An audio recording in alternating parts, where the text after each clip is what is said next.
but it's also really good in a curry. Assuming it comes out.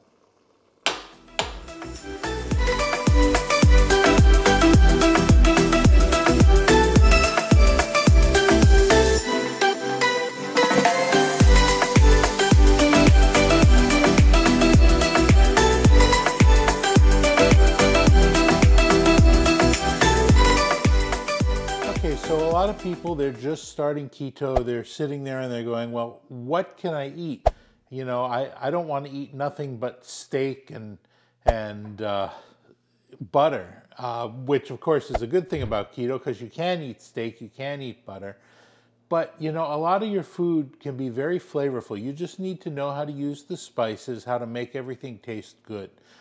And what I did was I took a recipe years ago. The Bulletproof diet is mostly a keto type diet, and I've modified it to make it keto friendly. I make here a beef stew originally from the Bulletproof recipes. You take some cubes of beef, you season them up really nicely. Gonna put some salt on them.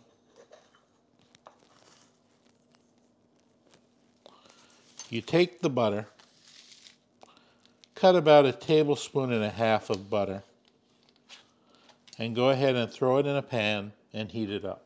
All right, once you've got that butter browned and bubbly, you throw in your meat.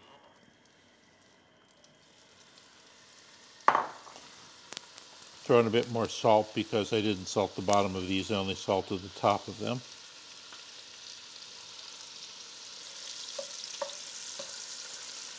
Now I've got these over medium-high heat because I'm not trying to cook them, I just want to brown the outsides to get some of that flavor going. I'm going to be cooking them in liquid after this. All right, this is getting nice and brown. What you want to do next, you want to throw in some ginger and spend about a minute sauteing it in the butter. You can smell that ginger smell coming up here. It's already starting to get a little bit of flavor. And now throw in about 1 tablespoon of turmeric.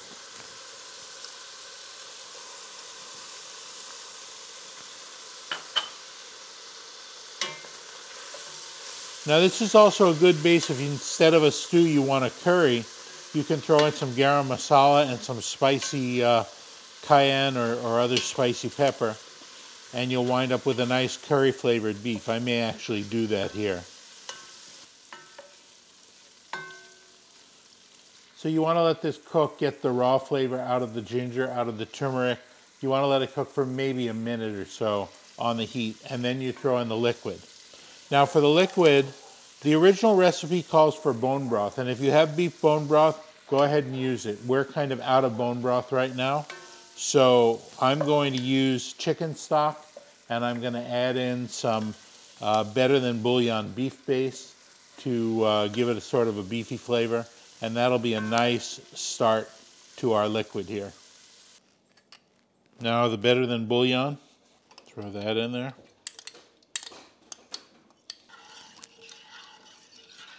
Okay, now you've got it in liquid. What you're going to do is, they call this braising it. You're going to cook it, you're going to bring the liquid to a simmer, you're going to cook it for about 45 minutes, and then you're going to add your other ingredients. Okay, we're about 15 minutes into the cooking time, and I've decided I'm going to change up the flavor of this and give it more of a curry type flavor. Now this is not a traditional curry, but it's going to have more of a curry flavor to the stew. I'm going to throw in a bay leaf. I put in some pepper a little while ago. I have here some garam masala, which is traditionally in a curry. I'm going to put about 1 teaspoon of that. Then I have here some fenugreek. I'm also going to put in here. Then also, I've got some cumin. Cumin has a strong flavor, and you see it in a lot of foods, like Greek foods, you see it in Mexican food.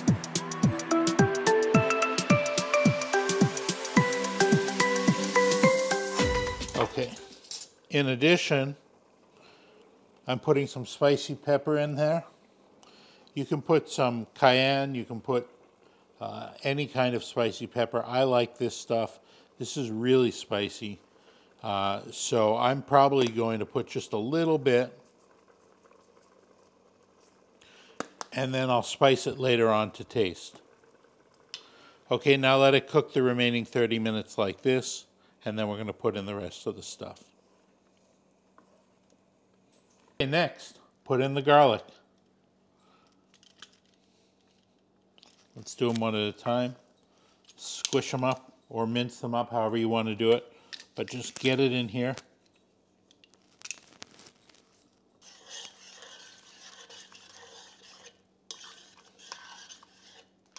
Okay, and now cook it for another 10 minutes. Alexa, set timer for 10 minutes. So we're going to put in the vegetables. Generally, you can put in any kind of vegetables you want. You want something that takes a little bit longer to cook so that it gives you a rich flavor to the stew.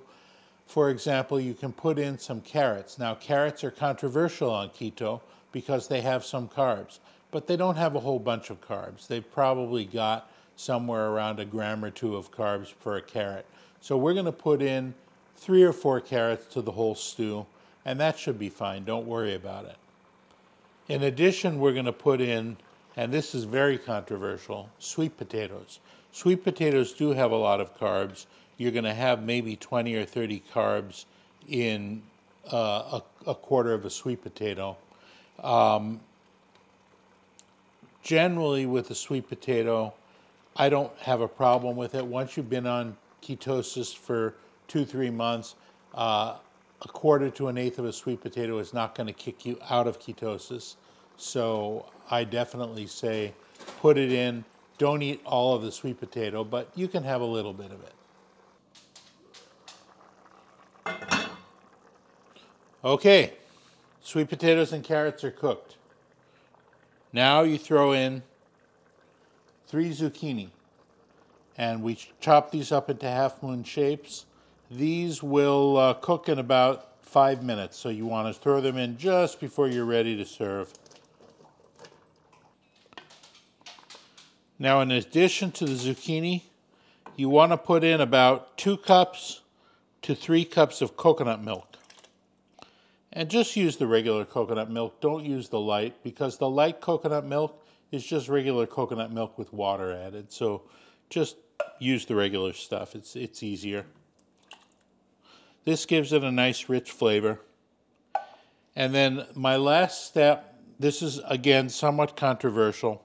I use potato starch. I put potato starch in. Now, potato starch is a resistant starch, so that doesn't raise your blood sugar and it doesn't break you out of ketosis.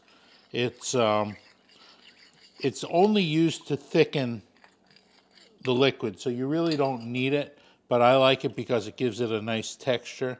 But if you really want to leave it out, you can leave it out, and it's not going to make any difference at all in the flavor. Now bring this back up to a boil, cook it for 5 minutes, and your stew is ready. Now again, this is not a curry. If I was going to do it with curry, I would add cardamom, I'd add coriander, I'd add cinnamon. Those are all normal spices that you see in a curry. This is not a curry. This is a stew, but it has a very strong curry type flavor. It's more like a Japanese curry, I guess you could say. But it's really tasty. You serve it over cauliflower rice. It'll be amazing. And it's great on your keto diet.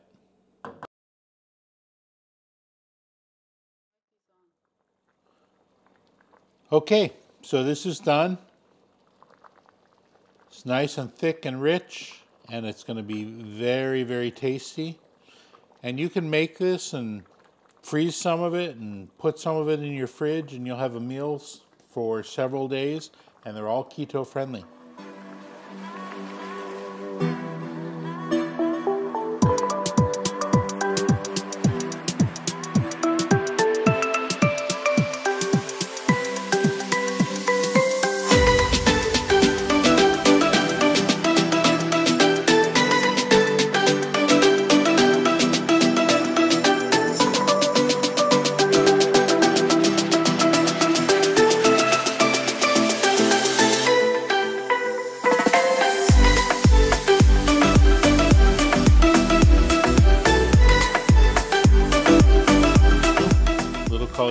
rice. Got a whole bunch of stuff in it, really tasty.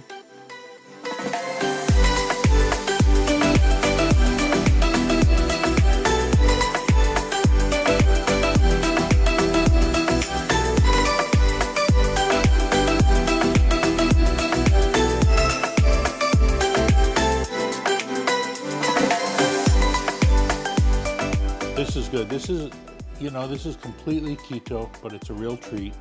It's really good. If you really want to leave out the sweet potato, go ahead, but you're not getting a whole bunch of carbs with it. Just, you know, have everything in it.